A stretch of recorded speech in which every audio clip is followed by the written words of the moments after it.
Tasha, hulaan mo. Ano to? Malambot. Malambot to. Pagkain pa yan? Hindi. Panggamit pa ng kwarto yan? Hindi din. Hindi. Hmm. Tanong pa, tanong. Pillow? Malapit. Pwede. Pillow pa? Hindi din. Pero pwede.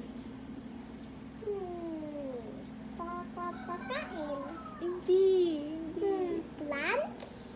Hindi. Paggamit pa yan sa mga toys? Tumingin. Malapit na malambot. Toys. Ano yung toys na malambot? Isipin mo. Top toy! Yay! Ang galing ni Tasha. Ang galing nga.